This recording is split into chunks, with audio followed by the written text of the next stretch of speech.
بسم الله الرحمن الرحيم وإذ بوأنا لإبراهيم مكان البيت ألا تشرك بي شيئا وطهر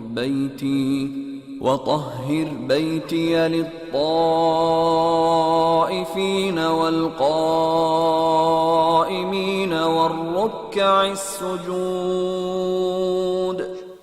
When we settled for Abraham the site of the house, saying, "Do not ascribe any partners to me, and purify my house for those who go around it, and those who stand in it for prayer, and those who bow and prostrate."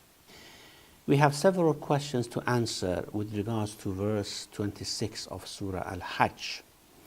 The first question is, what is the meaning of settling the site of the house for Abraham? وَإِذْ بَوَّأْنَا لِإِبْرَاهِيمَ مَكَانَ الْبَيْتِ. Now, بَوَّأْنَا means we made it a marja', a reference point or a returning point for Abraham. Now, why it was a returning point for Abraham? Abraham never was in that place before, because it was a returning point to visit a house which was already there but was abandoned. So it was an abandoned place. No one knew where it was. No one knew how it was before, because according to, of course, several narrations, this house was built by Adam alayhi salam. It was the first house of worship built on the earth, and so we made it a returning point for Abraham to return to something which was previously abandoned. Another meaning of bawwa'na means we showed the place of the house to Abraham, because of course even Abraham did not know where that house built by Adam for worshipping Allah subhanahu wa ta'ala was. So Allah showed it, and there are many narrations which tell us how Allah showed him the place of the house, how did he travel there, which of course are mentioned in traditions for those who would like to know about it. The second question, Abraham was never a mushrik, so why is he commanded not to associate anyone with God? وَإِذْ بَوَّأْنَا لِإِبْرَاهِيمَ مَكَانَ الْبَيْتِ أَلَّا تُشْرِكْ بِي شَيْئًا. We showed the place of the house to Abraham and told him that you should not associate anyone with me. Well, this Allah tushrik bi shay'a is not actually an address to Abraham.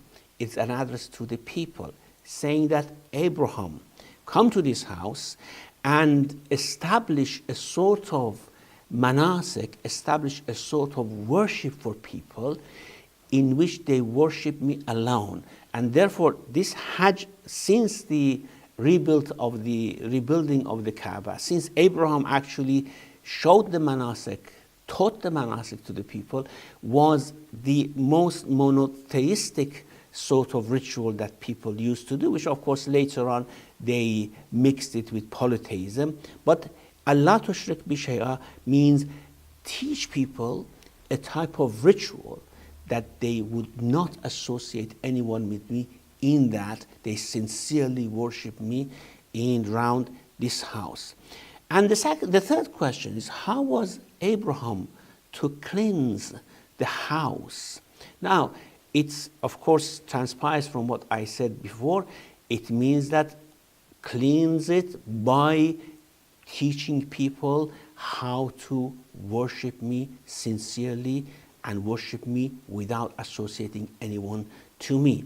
And also, cleansing the house was only possible by presence of Abraham and Ismail there. It was not just building the house and going and teaching the people how to do it and then leave it. No, it was important that Ismail should have been placed there, as Ibrahim was commanded to bring Ismail and his mother there, to leave them there, to go and come back after several years, starting to build the house in collaboration with Ismail alayhi salam. So it was their presence which cleansed the house. It was their heart, their soul. And that's why in many verses of the Quran, when Hajj is mentioned, it is actually a visitation of Abraham's place, Abraham's station that we go to do in Hajj, along with many other things. وَطَهِّرْ بَيْتِيَ لِلطَّائِفِينَ وَالْقَائِمِينَ وَالرُّكَّعِ السُّجُودِ. Purify my house for these three groups. Now, ta'ifin are those who apparently come from far away, and qa'imin are those who stay in Mecca. In the verse in 124 of Surah Baqarah, it is mentioned that وَأَهِدْنَا إِلَىٰ إِبْرَاهِيمَ وَإِسْمَاعِيلَ أَنْ طَهِّرَا بَيْتِيَ لِلطَّائِفِينَ وَالْعَاكِفِينَ وَالرُّكَّعِ السُّجُودِ. Here it said طَائِفِينَ وَالْقَائِمِينَ. Now, عاكفين, as we have in Surah Hajj, that's سواء العاكف فيه والباد.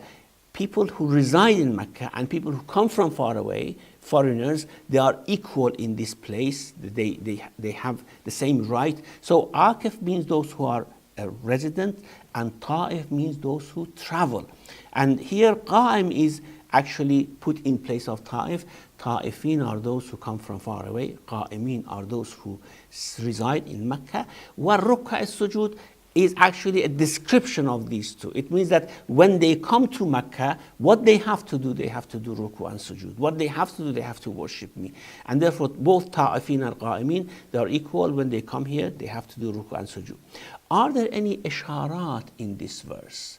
Well, of course, there are isharat in this verse. We know that the Quran is sometimes understood, it's ibara, just the expression, the apparent meaning.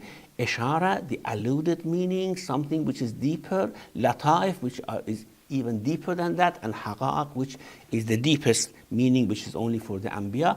There are isharat.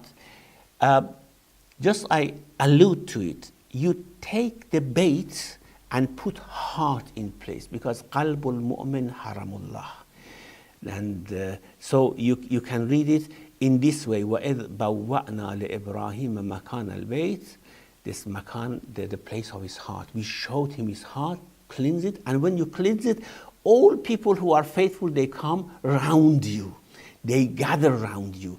You become a magnet which attracts everyone else if we purify our hearts, and that's what Ibrahim has become. Or you take the bait and place deen, religion, in this place, because religion also is Baytullah as well. And you would see that Abraham is quite instrumental in purifying the faith of Allah subhanahu wa ta'ala. These are the isharat that we can take from this verse. وَصَلَّى اللَّهُ عَلَى مُحَمَّدٍ وَآلِهِ.